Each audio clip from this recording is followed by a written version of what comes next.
हाय दोस्तों, स्टडी ज्ञान दर्शन में आपका स्वागत है।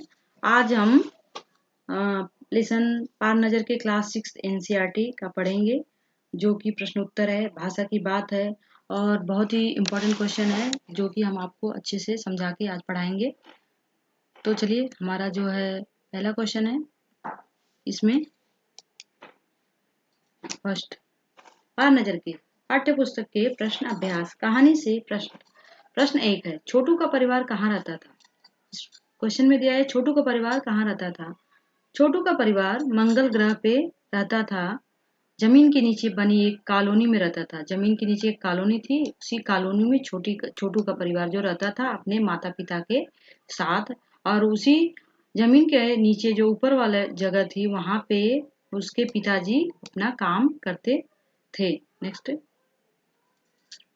इसमें सेकंड क्वेश्चन है, जो छोटू को सुरंग में जाने की इजाजत क्यों नहीं थी, पाठ के आधार पर लिखिए। छोटू को उसमें जाने की इसलिए इजाजत नहीं थी क्योंकि वहां पे सिर्फ काम करने वाले लोग ही जा सकते थे। जो आपका उत्तर है, इस सुरंग में सुरक्षा कारणों से आम आदमी को जाने की मनाही थी, जाने के लिए मना था। यहाँ केवल वह व्यक्ति जा सकता था जिसके पास सिक्योरिटी पास होता था। सिक्योरिटी पास वाले व्यक्ति ही उसमें जा सकते थे। छोटू के पास सिक्योरिटी पास नहीं था। इसके अलावा सुरंग में कई तरह के यंत्र लगे हुए थे। वहां केवल उन यंत्रों की देखभाल का काम करने वाले लोग ही जाते थे।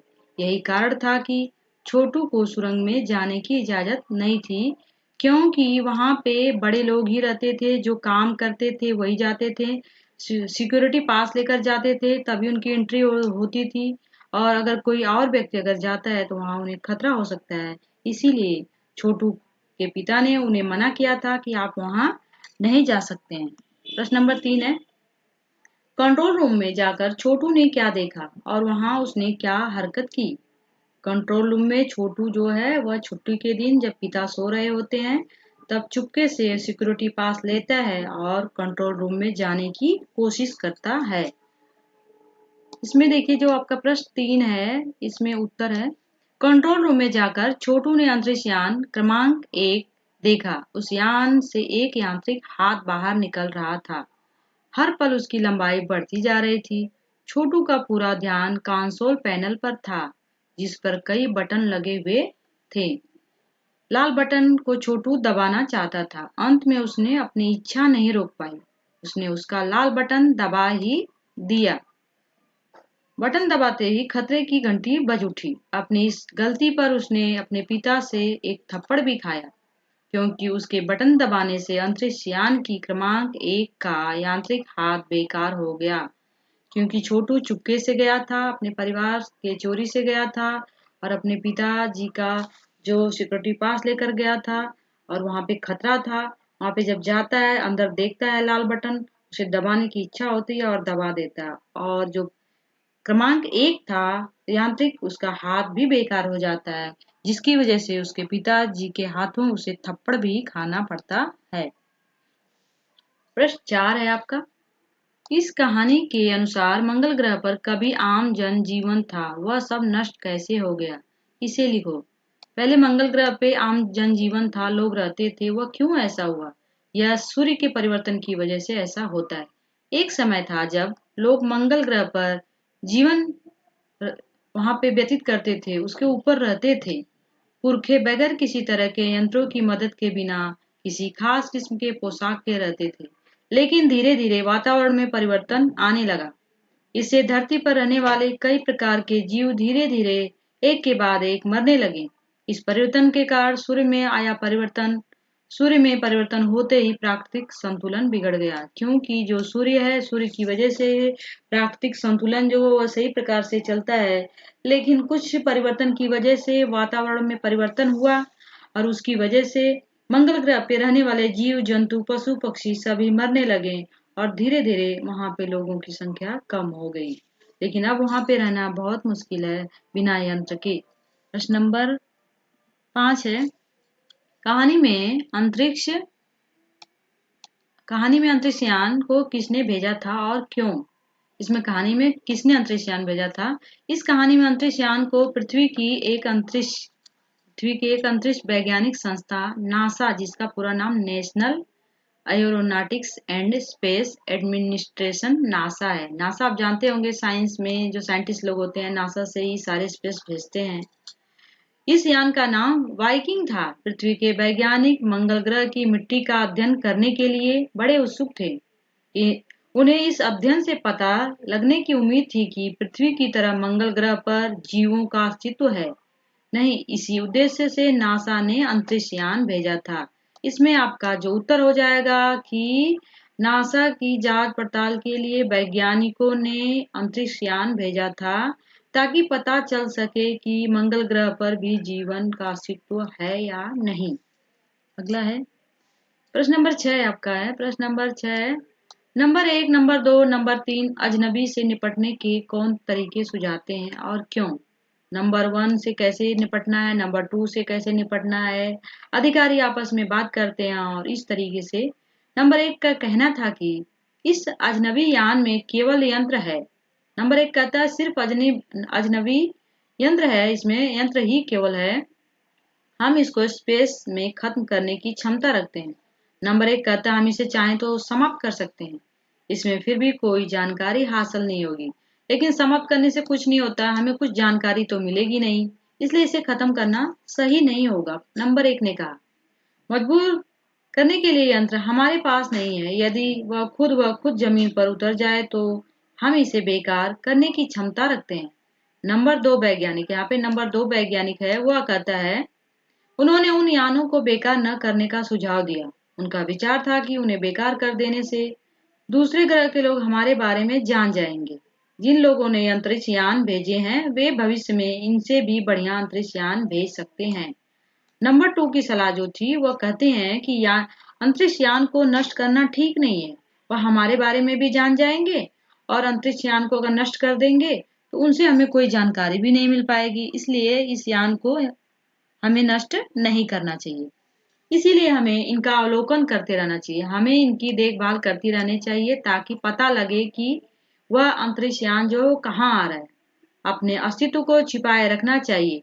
नंबर 2 ने अध्यक्ष महोदय से प्रार्थना की कि हमारे यहाँ ऐसा प्रबंध किया जाए जिससे अन्य ग्रह वालों को यह लगे कि यहाँ पर कोई ऐसी चीज नहीं है जिससे उन्हें लाभ हो। नंबर 3 अध्यक्ष थे और उनका दायित्व सामाजिक व्यवस्था की देखभाल करना था, सोशलिस्ट थे।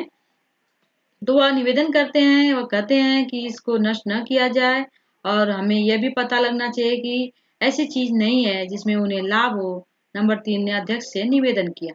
नंबर 3 की राय थी जहां तक हो सके हमें अस्तित्व को छुपाए ही रखना चाहिए, क्योंकि हो सकता है जिन लोगों ने ये अंतरिक्ष यान भेजे हैं वे कल को इनसे भी बड़े सक्षम अंतरिक्ष यान भेज सकते हैं। इसीलिए हमें नष्ट नहीं करना चाहिए। हमें यहाँ प्रबंध कुछ इस तरह रखना चाहिए जिससे इन यंत्रों को गलतफहमी हो ही इस जमीन पर कोई भी चीज इतनी महत्वपूर्ण नहीं है कि जिससे वे लाभ उठा सकें। अध्यक्ष महोदय से मैं यह दरख्वास्त करता हूँ, निवेदन करता हूँ, प्रार्थना करता हूँ कि इस तरह का प्रबंध हमारे यहाँ किया जाए। वह नंबर 2 अध्यक्ष से प्रार्थना करता है कि सारी जो व्यवस्था है, जो प्रबंध है, जो प्लानिंग है वह की जाए ताकि हमें भी सारी जानकारियां पता चलती रहे और यंत्रों की गलतफहमी हमें न होने पाए।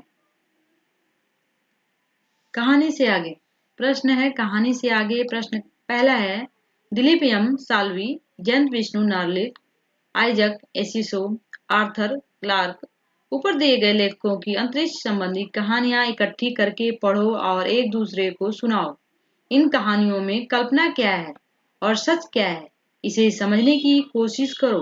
कुछ ऐसी कहानियां छांट कर निकालो जो आगे चलकर सच साबित हो।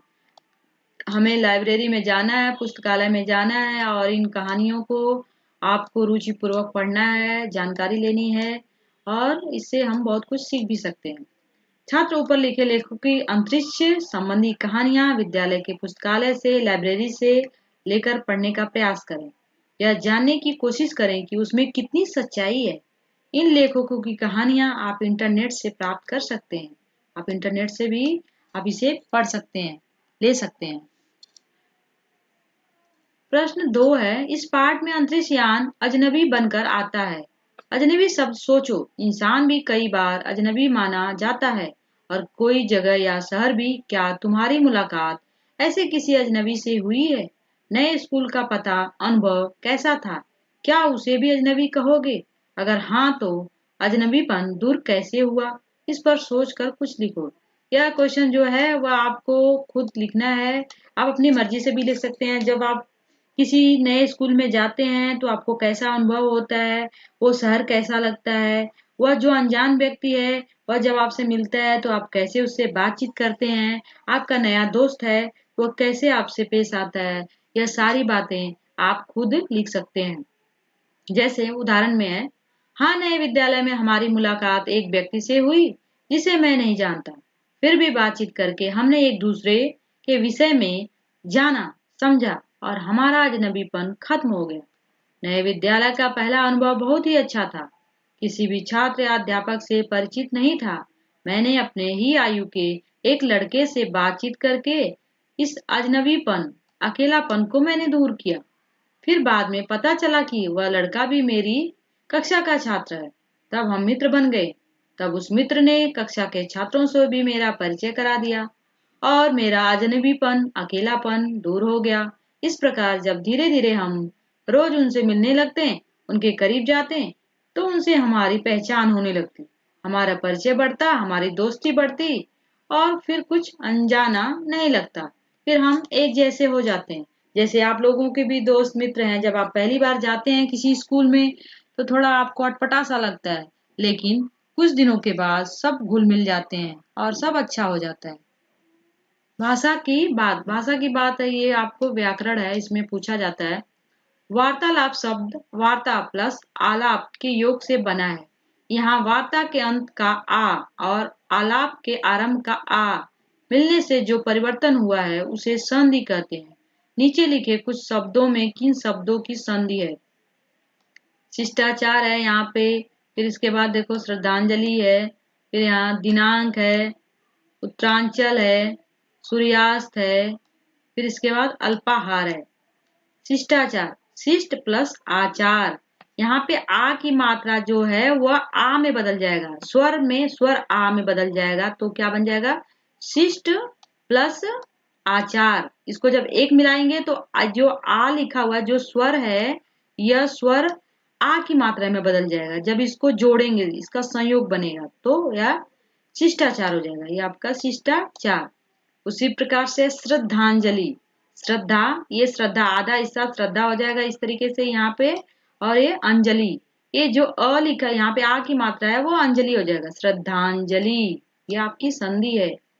उत्तरांचल, उत्तर प्लस अंचल, उत्तर प्लस अंचल, उत्तरांचल। यहाँ पे देखिए जो ये अ है वो अ में बदल गया है। आ की मात्रा अ में बदलने से यह उत्तर प्लस अंचल हो जाएगा, क्योंकि इसको अलग करने पे यह उत्तर हो जाएगा, यह उत्तर हो जाएगा यहाँ तक, और इसके बाद इसे हम स्वर में बदल देंगे तो ये अंचल हो जाएगा, उत्तर प्लस अंचल। सूर्यास्त, उसी तरीके से सूर्यास्त भी है। सूर्य, सूर्य जो है ये मूल हो गया शब्द, सूर्य प्लस अस्त। ये जो मात्रा है जो यहाँ पे आ लगा हुआ है वह स्वर में बदल जाएगा, स्वर में बदलने से वह मात्रा अ हो जाएगी। उसी प्रकार से अल्पाहार, अल्प प्लस आहार, अल्प प्लस आहार, अल्प, फिर यहाँ पे आ की मात्रा है आहार, यह हो जाएगा आहार, अल्प प्लस आहार, अल्पाहार। प्रश्न नंबर आपका 2 है भाषा की बात का। कार्ड उठाते ही दरवाजा बंद हुआ। यह बात हम इस तरीके से भी कह सकते हैं, जैसे ही कार्ड उठाया दरवाजा बंद हो गया। आप अपने वो शब्द से भी लिख सकते हैं। ध्यान दो कि दोनों वाक्यों में क्या अंतर है। ऐसे वाक्यों के 3 जोड़े आप स्वयं सोचकर लिखो। अपनी मर्जी से आपको सोचकर लिखना है। शिक्षक के आते ही शोर बंद हो गया, शिक्षक के आते ही शोर बंद हो गया, शिक्षक के आते ही शोर बंद हो गया, प्रिंसिपल के आते ही शोर बंद हो गया, ऐसे भी लिख सकते हैं। जैसे ही शिक्षक आए शोर बंद हो गया, ज्यों ही शिक्षक आए शोर बंद हो गया, या जैसे शिक्षक आए शोर बंद हो गया। आप अपने ओवन सेंटेंस में लिख सकते हैं इसको। चोर के जाते ही पुलिस आई, जैसे ही चोर गया पुलिस आ गई। इसको आप अपने शब्दों में अपने तरीके से कर सकते हैं। घर पहुंचते ही बिजली चली गई, जैसे ही घर पहुंचा बिजली चली गई। ऐसे भी आप कर सकते हैं, अपने तरीके से बोल सकते हैं। इसमें प्रश्न नंबर 3 है, छोटू ने चारों तरफ नजर दौड़ाई। छोटू ने चारों तरफ देखा। इसको है उपयुक्त वाक्यों में समानता होते हुए भी अंतर है। मुहावरे वाक्यों को विशिष्ट अर्थ देते हैं। ऐसा ही मुहावरा पहली पंक्ति में दिखाई देता है। नीचे दिए गए वाक्यांशों में नजर के साथ अलग अलग क्रियाओं का प्रयोग हुआ है जिनसे मुहावरे बने हैं। इनके प्रयोग से वाक्य बनाओ। आपको वाक्य प्रयोग बनाना है मुहावरा, जैसे आग बबूला होना, बहुत क्रोधित होना, कम अंक आने पर मेरे पिताजी आग बबूला हो गए। आपको अर्थ बताना है, फिर उसको वन सेंटेंस में प्रयोग करना है। वाक्य प्रयोग, नजर पड़ना, नजर रखना। फिर इसमें देखो यहाँ पे है नजरें नीची होना, नजर पड़ना। मेले में अचानक मेरी नजर सोहन पर पड़ी। मेला देखने गया मैं और अचानक मेरी नजर सोहन पे पड़ गई। मैं अपने दोस्त के घर गया, वहां पे मेरा दूसरा दोस्त भी मैंने वहां पे अपने दोस्त पे भी नजर मैंने पड़ गई, दूसरे दोस्त पर भी। ऐसे भी कर सकते हैं। नजर आना, नजर आना। मेरी आंखों से आजकल कम नजर आता है। ऐसे भी कर सकते हैं। या फिर ऐसे भी कर सकते हैं, मेरी माँ की आंखों से आजकल कम नजर आता है। नजर रखना, परीक्षा हाल में हर विद्यार्थी पर नजर रखनी पड़ती है।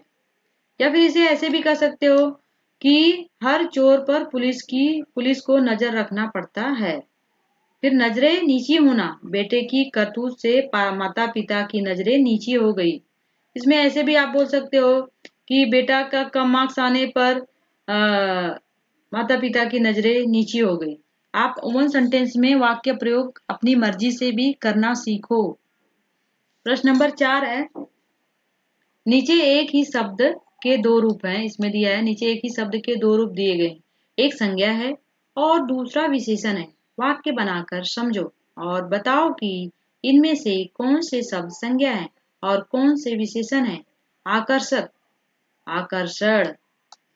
प्रेरणा, प्रेरक। प्रभाव, प्रभावशाली। प्रतिभाशाली, प्रतिभा। उत्तर आपको इसमें उत्तर है आकर्षक जो है विशेषण है। यह तस्वीर बहुत आकर्षक है। आकर्षक का मतलब ये होता है कि आप बड़े आकर्षक दिख रहे हैं, बड़े सुंदर दिख रहे हैं। तो इसमें विशेषण है, ये विशेषता बता रहा है किसी भी चीज का। जैसे मोहन बहुत सुंदर है, तो सुंदर जो है विशेषण हो गया क्योंकि वो विशेषण है, वो उसकी सुंदरता को बता रहा है। आकर्षण संज्ञा है, इस तस्वीर में बहुत आकर्षण है। आकर्षण इसमें संज्ञा, क्योंकि आकर्षण तस्वीर में जो है आकर्षण को दर्शा रहा है। यहाँ पे तस्वीर बहुत आकर्षक है। यहाँ पे संज्ञा। प्रभाव, उनका अपने क्षेत्र में प्रभाव है। नेताजी का अपने क्षेत्र में बहुत प्रभाव है। संज्ञा होगा। प्रभावशाली विशेषण है, क्योंकि यहाँ प्रभाव होता तो संज्ञा हो जाता, लेकिन यहाँ प्रभावशाली जुड़ा हुआ है विशेषण। वह इस क्षेत्र के प्रभावशाली व्यक्ति हैं। नेताजी इस क्षेत्र के बहुत ही प्रभावशाली व्यक्ति हैं। या फिर मेरे पिताजी इस क्षेत्र के बहुत ही प्रतिभाशाली व्यक्ति हैं। ऐसे भी कर सकते हैं। प्रेरणा, इसमें है संज्ञा। महान लोगों की कथाएं हमें प्रेरणा देती है। गांधी जी की महान कथाएं हमें प्रेरणा देती है। विवेकानंद की महान कथाएं हमें प्रेरणा देती है। ऐसे भी बना के लिख सकते हो आप। प्रेरक विशेषण है। महान लोगों की कथाएं प्रेरक होती हैं। महान लोगों की जो कथाएं होती हैं वो प्रेरक होती हैं, हमें प्रेरित करती हैं। हमें वैसा बनने की कोशिश करना चाहिए।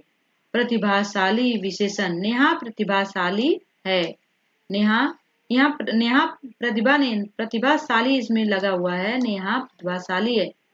प्रतिभा में संज्ञा है। जब इतना प्रतिभा बोलेंगे तो वो संज्ञा है, लेकिन जब प्रतिभाशाली लग जाएगा, इसमें प्रत्यय ऐड हो जाएगा तो वो विशेषण हो जाएगा। वो किसी की विशेषता को बता रहा है। जैसे सीता बहुत सुंदर है, सुंदर वह विशेषण है। Thanks for the watching. अगर आपको मेरी वीडियो पसंद आए तो लाइक शेयर सब्सक्राइब कीजिए। Thank you.